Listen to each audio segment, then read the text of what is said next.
Joining us now, she's our good friend on the show. She's been on a few times now. As of course, she's the associate head coach at Illinois, former great player at Georgia. She's been our guest analyst during postseason coverage. Our good friend Laura Trout joins us here. How you doing? I'm doing well. Getting a little slow down in our fall season now. I think we have one more week of practice, but definitely that time of year where we're slowing and winding things down until we rev them up for season. How would you describe this fall? Has gone. It's gone really well. We have a pretty veteran team. We only lost two seniors from last year, but pretty much, eight, sometimes nine, depending on what lineup starters returning. So I'm optimistic about our just our experience. I know they're hungry. We got to a regional. They didn't like how we finished, so I'm definitely excited, and you can see that in the fall how they're working, how they're training. Well, you mentioned last season, 34 wins. You get to the NCAA tournament. You get set to the Columbia Regional. When you think back to last season, what comes to your mind? Um, we were still kind of young because if you think about it, we had a junior class that had only played one true full season, and that was last year. We had the 2020 only Big Ten schedule, or 2021 only Big Ten schedule, 2020, shortened season. So that was a junior class that had never really had a true softball season. So I still think we were young and experienced. But we do also had, a senior class that at their freshman year they were in regional, so a little bit of experience. But overall, I think this year we have that all of that experience returning. So Well, you mentioned, the experience there. You were young last year. How important was it to get back to the tournament? It was part of a strong year in the Big Ten, seven bids into the NCAA's. Yeah, teams like Northwestern get to the World Series. How big was it to get back into the tournament? As far as we're considering such a young roster you had. it's huge for the experience. Just because, like I said, we only had one class that had been to the tournament, and just kind of the attention that it gains, just kind of the week that the tournament kind of leads up to. It's a lot of excitement. Sometimes can be distracting. So that's where the experience is important. It's exciting. Never done this before. We get to travel a day earlier. We get to do some team type stuff.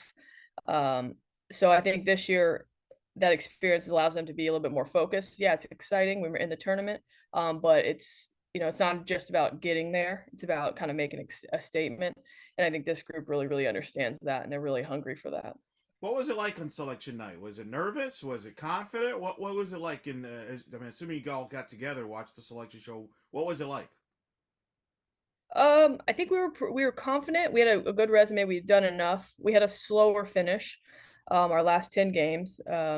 Just kind of, the wear and tear. I think that this year's team is aware of that type of finish as well.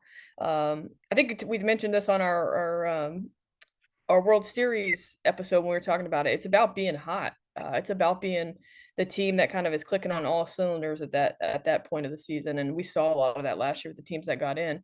I think seeing a team like Northwestern that we're really really familiar with getting in shows them that if you get hot, you play like you can. It's possible, and I think that was very important for us to see. You had an offense last year hit 304, and you return a lot of players back from that offense. Just talk about your offense and what you felt you accomplished last year. What things you think you'll need to improve on this year offensively. Um, I thought we underperformed a little bit, but I think our inexperience kind of showed that like hitting 304 is, a lot of people would love that. It was the big hit. We really, really needed someone in the lineup that was, giving us more than 40 RBIs, and things like that. And I think again the youth kind of showed, but they know that they're hungry. They want to be. We have ones that want to be on base to be hit in, and we have ones that want to hit everybody in. And I think that's going to be big for us this year is having a couple of people in the middle of our lineup consistently driving in those runs.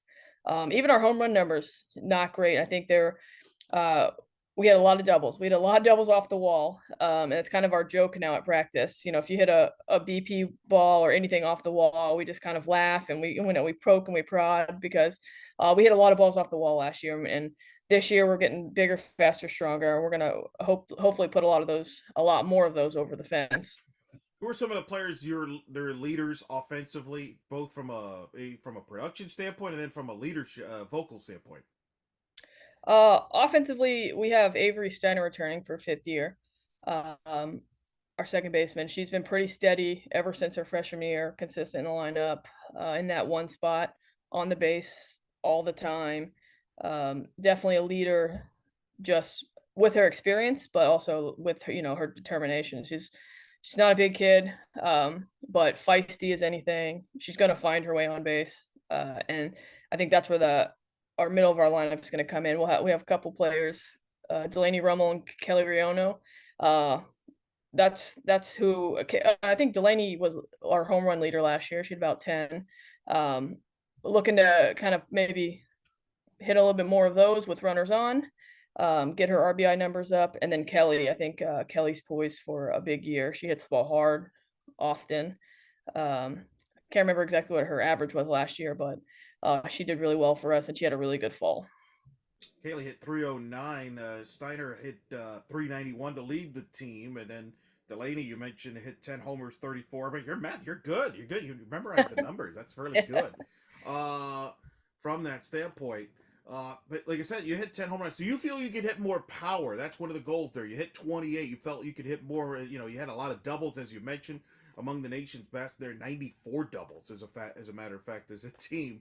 Uh, what's the approach from that standpoint? How do you, when you get young hitters, is it more about just the physical growth and strength, or is there some technique that can also help as far as your power numbers?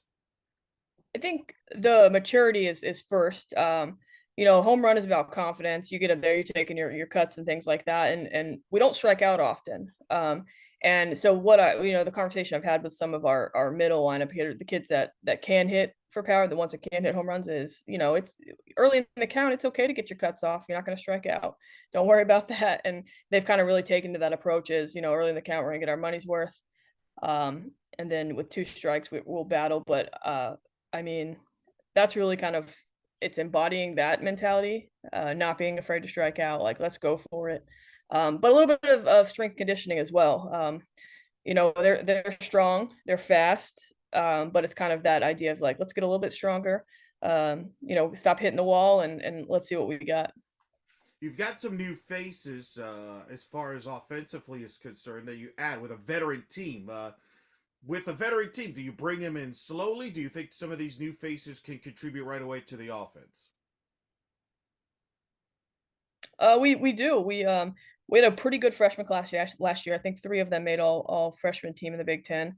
Obviously they're young. They got their experience. They're gonna filter in nicely, mature nicely. But we added a transfer from New Mexico State. Yazzie, I think she could contribute really, really early. Maybe see her and Steiner on base a lot and have RBI runners on the base for those ones we talked about for Kelly and Delaney and honestly we have a couple big hitters too that could pop in. We have a freshman from Missouri, big righty hitter, Sydney Malott. She could contribute pretty early. And honestly, that's been the best part about the fall is we've had a lot of young people pushing. So it's been a really competitive fall. So we could see a nice blend and getting those young guys experience if our older guys can take care of business. You return a lot of experience in the circle too. It was a deep staff you had last year. Sydney Sickles led the way. Just talk about that experience in the pitching staff because that was the difference maker. It really took a next step and it helped you get to the tournament. Now you bring a lot of them back. I think that's what we're most excited about. I mean, I'm excited about offense. That's what in charge of. That's what I do. But the pitching, I'm super excited about the arms. I mean, we have three arms returning that had significant numbers last year. Stepped up in big games. Each of them can pick a game or weekend where they were really big for us. I know Tori McQueen was big against Wisconsin. Sydney Sickles is huge pretty much every weekend, and I'm sure the Big Ten's very familiar with her. She's in her 5th year as well. Um, she's really, really, really clicking all cylinders. Just had a really efficient fall. Um, and Lauren Wiles, freshman from last year, all freshman Big Ten team. She's really, really just under Coach Van, kind of really learning some new things. Getting a different perspective, and I mean, she's throwing the ball well. You mentioned Van Studerman's your new pitching coach after Lance McMahon went to Alabama. What's that transition been like with Van on the added to the staff? Oh, it's been awesome. I mean, we obviously miss Lance. Um, Sickles has been with him for 4 years, going on 5. So you get a new perspective. You get somebody like Van who has a lot of SEC experience, and take it from somebody who used to have to hit against her pitch calling. I'm really excited about what she brings to the table for these guys. I'm happy her pitch calling's on my team. She's just dynamic in the fact that she has that experience. She has a bunch of All-American pitchers under her belt. Um, just a bunch of different personalities, so she's really good with all the different personalities and learning techniques that certain pitchers or just any athlete in general has. So I'm really, really excited to kind of see them. And then when you have multiple arms, it's just really hard to prepare for. So I'm excited about that. Just on the other end as a hitting coach, I know if I'm looking at a team that has 3 to 4, maybe 5 pitchers that any of them could throw, who do I prepare for? So that's gonna, I think, really, really help us out as well. I forgot that you faced Van when Van obviously was on this, in the SEC. Several times. Several times. There you go. Yeah. You know, You there's certain pitching coaches, you remember the chess matches. You remember those games and those moments, and she's one of those. that's right. Because when you played, she was what? She was on the Alabama staff. That was prior to her, or she had Yep. Mississippi. Yeah, Yep. that's right. That was before she went to She was Mississippi State. Alabama. That is, She oh had wow. Kelsey Dunn. She had Trina. Yeah, I've I could tell by the tone of your voice that it was not fond memories. There, because there's staffs. in hindsight, it was fun. It helped me understand, the approach and the prep. She's one that really, really made, it was a chess match. That's the best way to put it. It was a chess match, and a lot of times she was one step ahead. True. She was obviously a former head coach. Obviously, Tyra's a head coach. What's that like to be around former head coaches? Because that's an extra tool as well to have a not an experienced coach who's done it all. And you mentioned she's been an assistant, was a pitching coach, but also has been a head coach.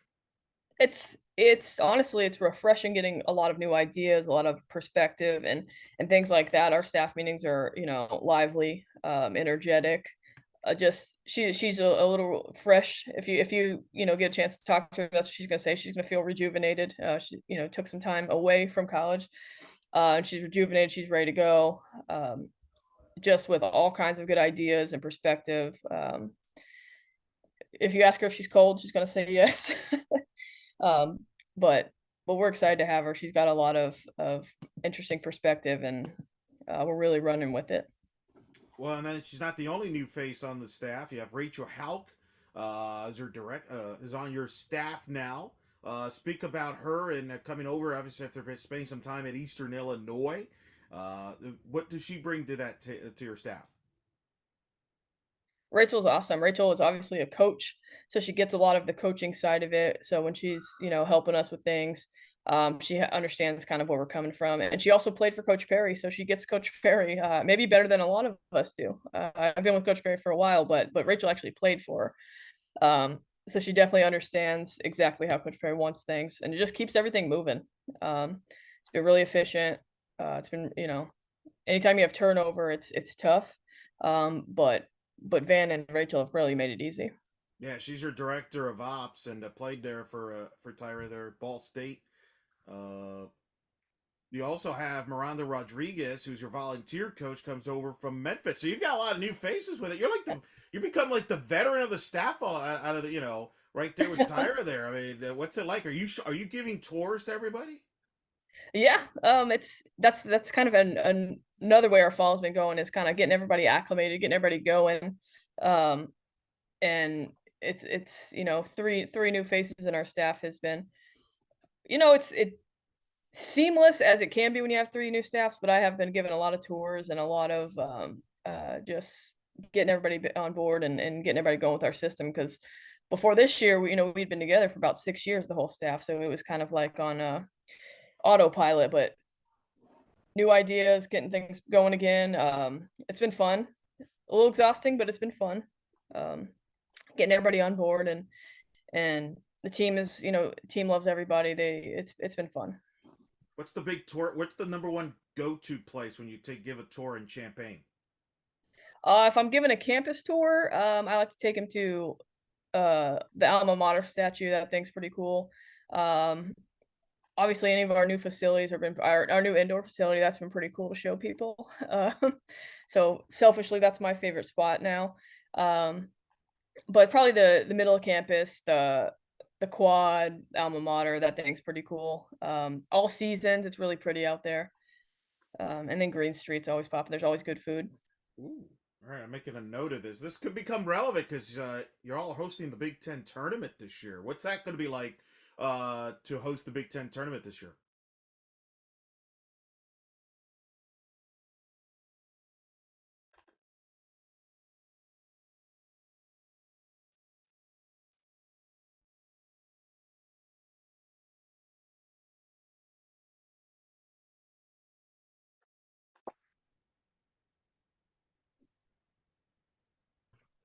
So you're hosting the Big Ten tournament this year, so that could come in handy as a tour. So what's it going to be like to host the Big Ten tournament? Um, we're really excited about it. This has been kind of a long time coming for us. We have the new indoor kind of show off. It's been really fun talking to the girls. They're very, mature, and they're like, we know it's going to be distracting, but it would be really, really cool to win it on our home field. We finished third last year, so and we're turning a lot of people, so it's a really, it's really not a stretch for us to win. They really believe it. We believe it, and just how special it'd be to win it on our own field, our home field. I don't know how often that happens in the Big Ten, but that's something that we talk about. We say it's a big possibility. They, like I said, they understand the distractions that come with hosting, but they're really, really excited about it, being able to win on their home field. Do you seek out advice from other schools that have hosted as far as what to look for, or is it stuff you pick up on your own as you go? You play at other places in Big Ten tournament. A little bit of both. Just in general, there'll be a lot of people that are, oh, hosting's fun, but it is exhausting. So you kind of get that from people and things like that. But also, like you said, just kind of looking around and the perspective, and it's exciting to showcase, the place that you get to spend all your time at, the place that you get to put all the work in, and they're proud of it. Our administration's done a great job putting a lot into our stadium, and it's finally a chance to kind of showcase it to everybody who tunes in May. Speak to Coach Perry. I know she got honored this offseason, inducted to the Birmingham Southern Hall of Fame, but the job that she does, because her name always gets floated out there as one of the top underrated coaches there, getting into the tournament. What's it? You've spent a lot of time with her. What is that like? What's the biggest thing you've learned from her that you've applied to your style? Coach Perry is so even keeled. It's so important in the heat of just whether you're training, whether it's practice, an intense game. Coach Perry's just so even keeled.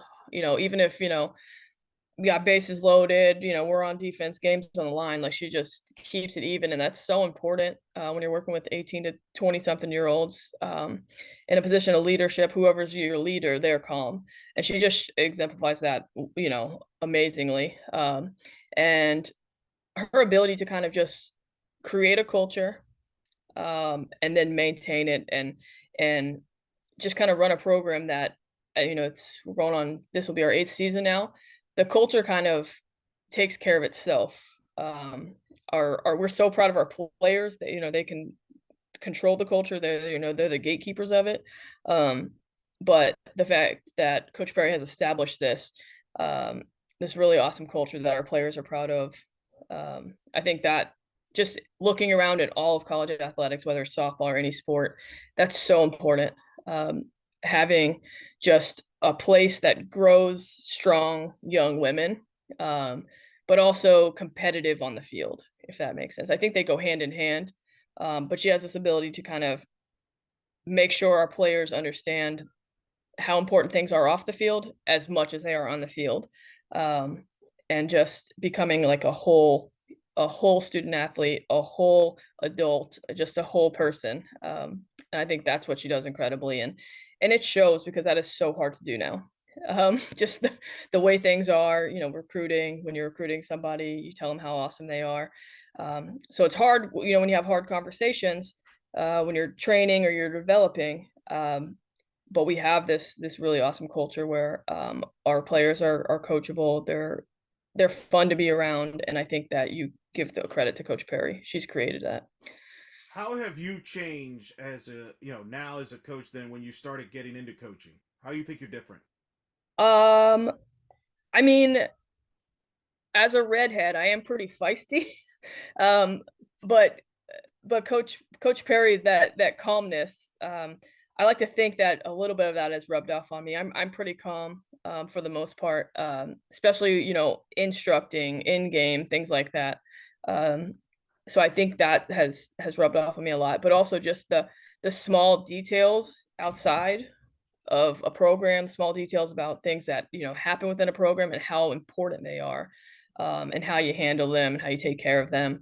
That's really really gone a long way. Just kind of in my brain, my coaching brain, if I want to be a head coach, it's like it seems like something little, but how you handle it will really really affect your culture. It'll really affect how practice goes. How practice goes will affect how the weekend goes, just that type of stuff, just taking care of the small things, the small details, and how important they are. And just kind of being pretty steady, not letting, even if something like shocks you, like if something shocks her, you can't tell. And I think that's rubbed off on me as well. That's pretty good. Feisty. I didn't know redhead feistiness. That's a Oh, new yeah. that's a new term. Well, you're gonna set me up here because I see. Speaking of feisty, let's talk instant replay. Oh, boy. Where are we as far as the Big Ten is concerned? I know last year it was used in the conference tournament. Where is it as far as this year, as far as you're concerned, for the regular season? Everything else is concerned. Where are we as far as the league's concerned? I mean, as far as I know, as of now, we still don't have the infrastructure in place for it to be something that we do each weekend. There's still talks about it, baseball and us. I know that. But as of now, I'm pretty sure Big Ten tournament is still the place where it's going to be mostly. What'd you learn from it last year, having gone through it? Um, I still think that, I mean, it could use some work. Just there's replay situations that I saw in the SEC that went one way, that went a different way in our tournament and things like that. So I still think there's some discrepancy there. I don't know if there's always going to be that. I thought replay would have, clarified a little bit. I know in real time it's not easy.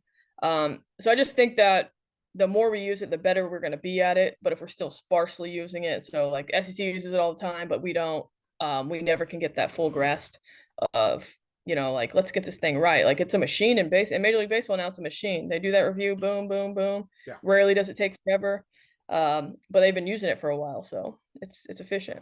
Yeah, I think that's the key. Is once you get accustomed to it, like it's an old habit, then it becomes easier. You're right. It's tough when you don't use it for a while, then all of a sudden you spring it on a little bit. I mean, it seems to be mostly positive for the sport, but you're right. It certainly consistency would be the key there on the usage within the league. There's a big vote, by the way, coming in January. Volunteer coach, the position, I get an extra coach full time for softball and baseball. You bring up baseball there as well. What's your thoughts on that as far as the extra addition to the staff? Because I've always wondered, with such a small staff with softball and baseball compared to the big rosters, you see other sports, not to call out any other sports, but other sports have a ton of coaches for rosters that you're like, well, do you really need that many coaches? But what's your thoughts here in January? It sounds like from talking to many people that's going to get passed. What's your gut feeling on that? I keep hearing that it's going to get passed. I think it's awesome for a sport. I won't bash any other sport because they, get yours when you can, right? Um, it's it's good for them. It's great for our student athletes. There's so many times at practice that there's three of us and then a volunteer that we have 26 kids on our roster, and I would love to be in two places at once, but that's just not possible. So it's going to be really great for student athlete ratio, for their ability to have the instruction and just the support all over that I think they deserve. But also just for our sport, it's incredible because again, that shows um, our growth in, numbers and staff and things like that. You see a lot of staffs now adding all these different positions. That's great for our sport, because the student athletes do deserve it. They deserve the support and the development and the training. But I also think about it like this. Think about how many more opportunities and positions that opens up for anyone interested in coaching. The pool gets bigger.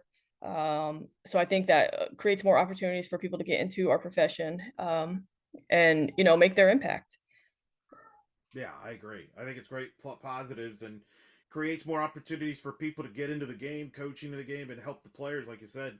So I'm kind of glad it's in this situation because this has been talked about for a few years and Absolutely. been right. I mean, how you've talked to your fellow peers. I mean, how long has this conversation taken place? And I know a couple years ago it got kind of turned down and it Yep. kind of that was disappointing. I know with a lot of people. What talk about this battle behind the scenes as far as trying to get this to happen?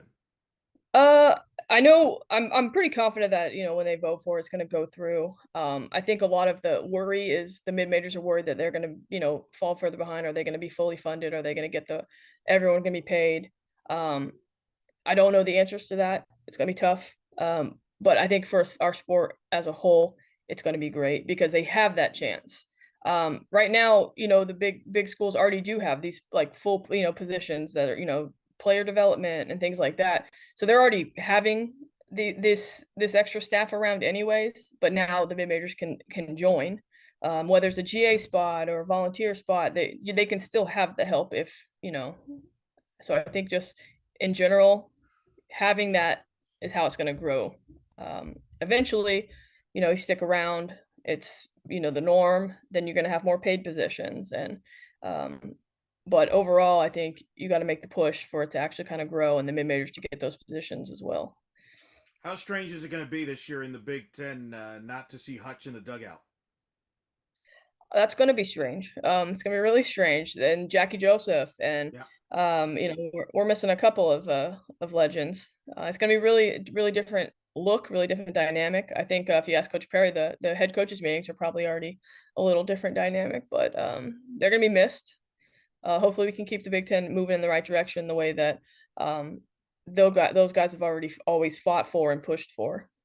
Were you surprised when Hutch announced her retirement? Came out of the blue. Jackie Joseph was shortly after the Big Ten tournament, Yeah. which they got to host. And then Hutch was though in, right during the final weekend of Athletes Unlimited, kind of a random Wednesday, saying, Yeah. "Hey, I'm done," kind of out of nowhere. I don't believe. I mean, it did obviously surprise, especially when. But there's probably not a lot of things in Hutch's life that she just did. She probably thought it out, and there was probably some tact to when she did it. So we're definitely gonna miss her though, but Did she'll be you around, I'm sure. Did you play when you were a player? Did you face her teams as well? Because you're one of the unique people that could say I've got coached against a Coach Hutch as part of a coaching staff, and you've played against a Coach Hutch team. Absolutely. So speak about that because I'm sure there's some stories there and that unique perspective of facing Hutch in those two different roles there. Actually, the first game I ever played at Georgia was in Florida. I don't remember exactly where, and it was against Michigan. So I remember that it was cold. They didn't seem cold, but I was cold. Um, and I just remember how competitive and feisty she was. It was a rematch from a World Series a game the year before. Um, just a lot of fun. She's a legend on the other side of it, and even young me, I was aware of that. Just her energy and the way she coaches, it's always been a style that I enjoyed watching. Yeah. And then, of course, Bonnie Toll takes over there as a head coach.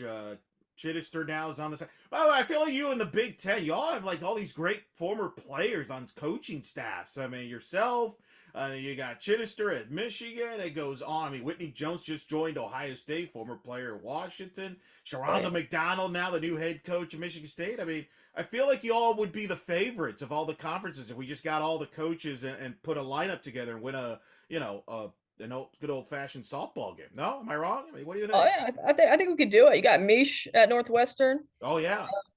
Yeah, we got a nice little pickup team if we had to. What is that like? What do you think about getting being a former player and then getting into coaching? It's just always in your blood, right? Is that a big part of it? And I would imagine because you obviously talk to all the staff, all coaches, as you all play, during the off season, recruiting during the season. It's just all of you in your blood, isn't it? There's that common goal within the league, and I kind of experienced that even last year, talking to a lot of people in the league, and that chip on the shoulder from the year before, where you only got 3 bids, and the committee kind of you felt slighted. That kind of all feeds into it, doesn't it? Absolutely. I mean, we all want the Big Ten to grow. It helps everybody when, whoever you're facing on a given weekend is, top dog. Um, but I mean, everyone in the Big Ten's competitors as well. Everyone's, looking, how can we advance this? But how can I mean, you saw it last year. You saw Maryland. Anytime you face Maryland, they're going to give you everything they got. They're a tough team. Penn State, tough. So you can really see it in the depth of the Big Ten. I think that's really, really growing. There's not an easy weekend. So I think we're seeing a lot of growth as a whole, top to bottom. Um, and I think that you can, like you said, we got a lot of coaches that is, who are former players. It's been in their blood, just super competitive. And just, I mean, additions to, I mean, who's new? Show's new. That's going to be fun. She's tough. She did well at Campbell. Already, landed some big dog recruits. So it's only going to make this conference bigger and stronger. Yeah, she's the rookie now in the in the Yeah, league there. It's gonna be fascinating to see what she can do there. Let's talk about your schedule. We know this. You're gonna open in the NFCA Leadoff Classic, which is a strong field there as it is. So speaking of Florida, you mentioned your first game, Florida. You'll be in Florida. You'll be in Clearwater there. Then you'll have the ACC Big Ten Challenge. You'll be a part of. Just speak to. Obviously, those are the couple of the notes there in the schedule. Pretty good way to start to learn about your team, your veteran team, to start out in the NFCA and then the ACC Big Ten Challenge returning. absolutely. Traditionally, we always like to start strong with a tough schedule. It kind of let us know where we're at early. Uh, if you get a couple of good wins, they carry on your resume for the rest of the season, so that's always exciting. But also it's not the end all be all. Maybe you're learning, you're growing a little bit. Where you got to fix some things. If you want to be in a regional, these teams are going to be the one in a regional. So where you kind of have to grow as a squad. So it's really really awesome when we get to start off with some of the top dog teams. Is Coach Perry looking forward to? Because I know one of the games you got, she's gonna be facing her sister. She is, yeah. It's a family deal. That's gonna be a pretty big deal that Friday night. I remember it's that Friday night when both your teams play there up there in Clearwater. That's gonna be a special moment for her. It will. It'll be really good. I'm sure her parents will be there. It'll be exciting.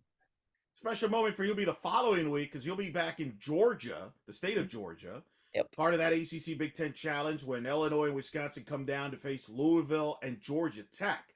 First of all, that's a strong 14 field there. But what's it going to be like for you to be back in the state of Georgia, which you called home for a while? Obviously, there is playing at Georgia. It'll be good. I love when we get to kind of bring the team down. They always ask questions about the old stomping grounds. What was it like? Georgia Tech was our rival, so we always have good fun. I'm always like, hey, Georgia Tech can't lose to them. I'm a dog. We can't lose to the Yellow Jackets. So we always have a lot of fun when we get to kind of. We've been to Georgia Tech a few years before, and it was a lot of fun. The girls enjoyed it. You mentioned Major League Baseball. You're a diehard baseball fan. I have to ask you what your thoughts on the season. The Astros win the World Series over the Phillies. They expanded the baseball playoff. Thumbs up, thumbs down to that. It was fun. I enjoyed it. I thought we saw the team that was the best team win, and I thought we saw the hottest team against the best team. So that was fun to me. I thought the Astros were the complete team. They had the pitching. They scored when they needed to score. They had power when they needed power. And then the Phillies were hot when it mattered. We talk about that a lot. This sports, baseball, softball is about being hot when it matters. They were hot. And then just the Astros, in my opinion, were just too good. Gave them a run for their money, but the Astros just were experienced and talented, and it was fun. That's my favorite time of year. Bryce Harper put on a nice show too in the Oh postseason. yeah, that was fun. He's since he was 18 years old, they've been talking about him, and I think he delivered, and he showed that he is, and continues to be one of the best players. Well, I'm glad you enjoyed the baseball season. We've talked before. You're a Red Sox fan, so despite that, you still enjoyed the season. Oh yeah, there's a lot of players I like watching. I just enjoy that it becomes a super chess match. The big at bats. 160 something games a year. You don't always see that throughout the regular season, but in postseason, you can see them kind of lock in and really, really, really the mental side of it. It's fun. Do you chuckle because baseball now is using they call it the ghost runner. We call it the Uh-huh. the international rule. Like you Yeah, can I allow see because they that, stole yeah. that from softball. But just give us the credit. My only thing is just give us the credit if you're going to take ideas from softball. That's my only my bug. Exactly. And it's not a ghost runner. Ghost runner is when you're little in the yard and you didn't have enough players to put on the bases. Yeah, where did that name come from? All of a I don't sudden, know. like is that just their way of trying to not admit that they stole it from softball? Maybe. Oh, does it drive you? I'm curious. Does it drive you nuts? Because in baseball, they hardly ever bunt when they go to the to that. Like it's kind of wild to me every time I see it. Like because softball, not that it's that you have to, but I would say a good percentage. I think you would agree. A lot of times teams bunt when we go to international role. Baseball, I hardly ever see them bunt. Heck, nobody bunts in baseball in a row, which is another story. If it's I can understand it early if you're the visitor and you're the first one out there, because if you bunt that runner and they score, that's one. Whoop de do that. The other team just going to swing for the fences, and But if the visitors don't score and you just need one, that's when I don't understand. I'm like, all right, just bunt them over, sack fly, game over. We don't have to keep doing this. So that a little bit drives me crazy. I get it, the analytics and all that stuff, but all you need is a run, bunt them over. Let's get this game over with. I agree. And then they're banning the shift starting next year. They're banning the Yep, shift. that'll You be like that? interesting. I think you'll see a lot more athleticism on the infield. I I think it'll be about the same. I don't know if anyone's batting average is going to be any better. I just think you'll see a little more athletes on the infield. You got to make plays. Um, we'll see. We'll see how it is. I think it'll. I mean, how many years ago before the shift? 10 years ago, it'll go kind of roughly back to that. Yeah. I want to ask you, because volleyball and women's soccer this fall has experimenting with seeding 32 teams Oh, instead of 16. okay. And I want to bring this up because I remember when I've had Coach Perry on. This was prior to last year. We joke because Illinois when she got up prior to last year would go to Kentucky. All end up in Kentucky. Well, you ended up busing to Missouri. Let's just say nobody was really totally shocked, right? I think it's safe to say you weren't shocked at the destination you ended up going. But they're experimenting that with soccer and volleyball this year. In theory, this should eliminate some of that. It's supposed to create a more competitive balance from a bracket standpoint and a little less predictable as far as, hey, teams are going because of the 400-mile radius. But I spoke to committee chair Sandy Atkins, in fact, in April, and she told me this was a conversation that was taking place. Now, baseball and softball is not involved in this yet. Could be. Who knows down the road. What's your thoughts on that? You probably will watch this how it unfolds and ask your friends over there at soccer and volleyball. But is that something that would intrigue you from a softball standpoint? Would you like to see that? I would. I'd be interested in seeing that. I I mean, whether they do a true 16 seed where it's actually not based on location, or this, I mean, I think that's better for the sport. Yeah, I mean it's growing the You know, sport. They're going to seed it 1 through 8 in 4 regions, which kind of creates a little confusion there as far as what's the seed there. But it is interesting to monitor because this could be a big deal depending on how it goes. If what's the feedback afterwards there? Because I think this could push over to baseball and softball if it goes well. We don't know. Obviously, hasn't we don't know how this will play out, but it is fascinating from that standpoint if this plays out. So those are some of the big topics. First, you're worried about this year, and I'll leave you with this. What is going to be the keys for your team this season to accomplish your goals? You mentioned You have more experience now, so expectations, I'm sure, internally are through the roof there. What's going to be the keys to accomplish your goals? I think just making consistency our goal. Not kind of riding the lows or riding the highs too much, just kind of being consistent, playing our brand, understanding that a loss doesn't isn't the end of the world. But also if you beat somebody, you got to stay even and make sure you take care of business the next game. Just consistent. Um, and that's hard to do in any sport with 18. I think you're seeing that in football. Really, really good teams will make, I just in general with this age group, consistency is difficult. It's hard to not see on Twitter that everybody thinks you're amazing. So you feel amazing, which is good, but you got to make sure you're still doing the dirty work that got you there, if that makes sense. So just kind of finding how we can be consistent. Well, we look forward to seeing your team. They'll start in Clearwater and go from there. And obviously, you'll get to host the Big Ten tournament. So we'll see a lot of you this year, and we're looking excited for that. In the meantime, thanks for always taking the time and talk to us. We always enjoy having you on. In fact, Goler now says she won't ever come on the show unless you're on the show. So All right. after the big, massive success we had during the World Series postseason coverage. But we always appreciate you helping out with the show and always enjoy talking to you. And we'll talk soon. Of course, anytime, Eric.